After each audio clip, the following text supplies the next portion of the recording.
You want to be charismatic. Who doesn't? The internet is full of people teaching you how to be charismatic, how to speak, how to hold yourself, how to present, how to walk into a room, how to shake hands. Got it. You want to be a leader. Who doesn't? There's, loads of people. How to lead, how to be driven, how to share your vision, how to work on your vision, all of this stuff. Yeah, who doesn't? You want to be at peace. You want to find Zen. Yeah, there's loads of people on the internet. Here's how to meditate. Here's how to do breathwork. Here's how to go out into nature and look at the trees and find the beauty. Who doesn't want that? You want to be powerfully driven because you don't want to be blowing in the wind. Yes, you want to be tenacious. You want to be unstoppable. Who doesn't? And there's loads of people teaching you and willing to coach you through all of these different things.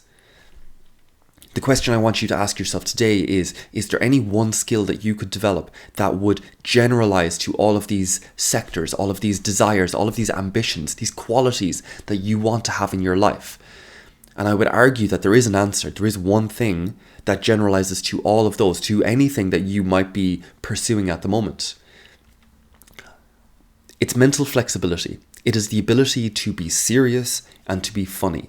Think of your favorite comedian.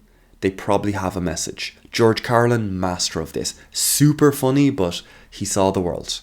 And then you have someone really serious who's also able to be funny. And you get like Elon Musk bringing a sink into Twitter when he took it over. Let that sink in. Sure, it was a statement. It's him messing around. But he is a personality in today's world, for better and for worse. And for whatever your politics is around him. Dear internet, it is very difficult to speak to you, to be honest.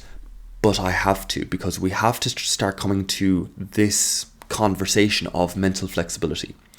So there's two things really.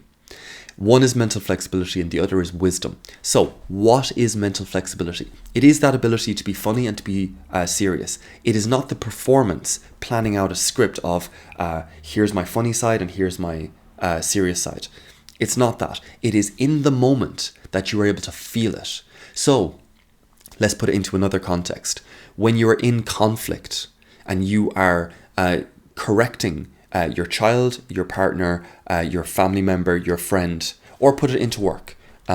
Any of these contexts where there is a conflict. No, you're wrong. This is not good enough. You're not living up to your values. This is what you promised. And then they say something and they say something that irritates you or whatever it is.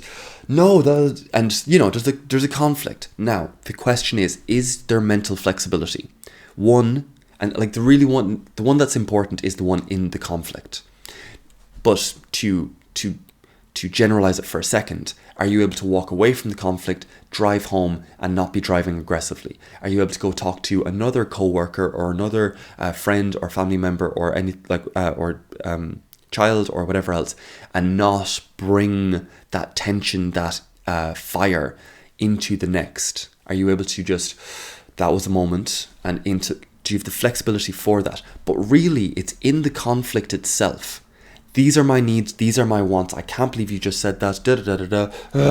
It's like, the reason why this is important is because there is love, is because there is connection, is because there is the urge for conflict to be good, for this not to be the case. Therefore, so it's not anger. Well, it can be anger, but just that you have the pole of fear of what could go wrong, but love of everything that is right. And you have both of them present. Now, this might sound very just like, what? Okay, two things to say. One is it might not change anything. So if I'm so here's another duality. I'm trying to be assertive and I'm trying to be accepting. So with my boss, I assert these are my needs and these are my wants and I want to change, like whatever it is. This is what needs to happen to the culture or to ask for a raise or whatever it is. These are my needs. Okay, do I then get stuck in that? Because if I get stuck in asserting myself and they say well, you have to consider the company, and you're just like, but I need. It's like, well, honestly, looking at your performance, well, I need. And maybe just ask me in 3 weeks. Well, I need. It doesn't go anywhere. It doesn't work. So the way it has to go is my needs. And then they say, well, considering the company's position at the moment, and you say, I accept that. I get it. I see where you're coming from. But I have to be honest. I have these needs. It's like, well, considering your recent performance, and just like, yeah, I know, like it's been tough and I get it. Like I can kind of see what you're on about, or maybe I don't. Maybe it's like, actually, no, I've been pretty on point at the moment. As I'm like, this is going pretty good. I disagree with you there. Like I hear you, I accept what you say, but I'm going to assert that no, that's not right, and I'm going to assert that I still need. So the momentum, the direction, doesn't necessarily change. It is just the quality. It is the texture of the interactions, of the connection, of the contact with reality that changes. Because that is what changes everything. You could have a forest walk where you're going through the most beautiful, lush and lively forest, and you can be stuck in your phone famously, or you can be stuck in whatever conflict, or you can be stuck just hating yourself, I'm going for a run, and or you can be still going on your run, like, you know, and you're just like, man, this forest is beautiful. And you can also get lost on the other end, just be like, wow, everything's like just so good. And it's like, I totally forgot all of my problems. Oh crap, I was meant to be I was meant to be preparing for this meeting that I have when I get back from my run. So again, duality, like it's this is the thing. Okay, so I'm going to bring this back now real quick. Okay, so I'm missing a point there. I'm after catching myself. But just to cement all of this in together, really, is to say that we don't come into contact with paradoxes often enough. We don't allow the sides of ourselves to come into contact. And it's just a flaw. It's just so wrong to think that there is an answer. There isn't. There are questions, and there is the ability to hold a question. What should I focus on? You have two hemispheres. One is detail orientated and the other is generalized orientated. Generalized opens you up to creativity and mind wandering and getting lost in thought and just disassociation.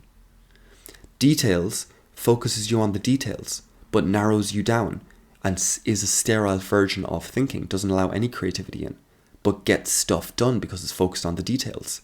So which one do I use? You want the flexibility to use both.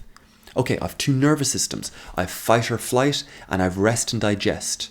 Which one do I use? I want to be authentic, listen to my inner self. I want to be humble, listen to the outside world. Who do I listen to? All of these paradoxes are everywhere. We just don't actively kind of meet them. So here is where I'm going to say, you need to come along to the virtues workshop, because in the workshop we come into contact with the virtues, which is authenticity or humility or love or beauty or what it is to be true, what it is to be wise, all of these different things. And you come into contact with the fact that these things are a paradox in themselves. They're a bit of a mystery in themselves. What is it to love? Is it the conflict of, like, you know, helping someone out, or is it the acceptance for who they are? That's traditionally, like, that's an age-old story. You have the tyrannical father. You must be this way. As in, like, there's love, there's a benevolent father, but there's also the tyranny of, like, you know, because I love you, you must become the man or the woman that the world wants you to be, and all of the rest. And it's telling.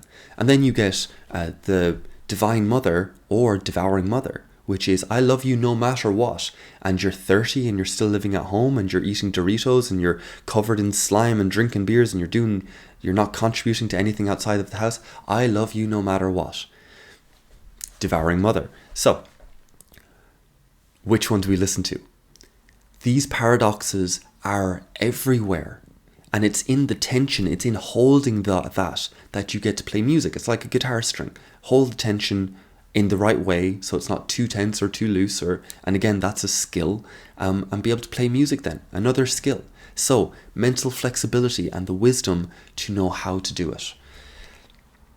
You only get that by coming into contact with mysteries. And for anyone, I'm going to specify this now. I think anyone that's watching should definitely come along to the Virtues Workshop. I'm going to specify that anyone who is very logical, anyone who is, especially if they're language orientated, but if they're more on the logical side where it might be tough to get in touch with their emotions. So essentially I'm talking about the guys, where emotions don't come up too ready or whatever it is. Okay, come along to the virtues workshop. You will get to your linguistic edge, because you're going to come in contact with this paradox. Who do we listen to? Well, in this time and in this time, yeah, no worries. So what's right? Well, and then, okay, but what's right? How do you know when it's right? There's a quality to it. Like, I feel like I know when it's right, but like trying to put words to it then, and you try to, and then you sit back and then you get to a point where words fail and you get contact with the mystery, with the paradox, and that contact, the frequency of that contact gives you mental flexibility. Now, for the feminine side, where it is more emotion, it is more, you're almost halfway there already. I don't know what way to phrase that, and I hate to use stereotypes anyway. But I would say, as in the path of like kind of digging in deeper and putting the language to it along the way, like the aporia at the end where the language doesn't work anymore, and you're like, yeah, it is a mystery to know how to be authentic or how to be humble. Like, that mightn't be the revelation that it is for the kind of linguistic and analytical left hemisphere person, but the right hemisphere creative people, putting the words to along the way can just help with anxiety. It's just like, oh yeah, these are the things that I want. This is like, as in, I don't know, it's the right relationship with it. But putting more details to it, be like, I understand it better now. I still don't know, but like it feels nice to have this better grasp of what it is, just holding it lightly. I'm just like, yeah, and it's nice. Okay, and the main thing is, it's a collective practice. It's done in groups of 3 and 4, which means you all do it together. So not only do you get this experience of coming into contact with the mystery, but you get like a shared thing where everyone is saying, I don't know. So it's a beautiful practice. Message me, come along. It's on every week on a Wednesday. No problem at all. Why do you want to come along? For mental flexibility. And then it is up to you to develop the wisdom in your own life to see how to play with this mental flexibility. And why do you want the mental flexibility and the wisdom to use it? So that you can be a powerful person, so that you can be a leader, so that you can be charismatic, so that you can find your peace, so that you can be unstoppable and undeniable in your drive. You want all of that? Yes? Well then, come along to the practice. I hope to see you there, and I hope you're having a good week. See you guys.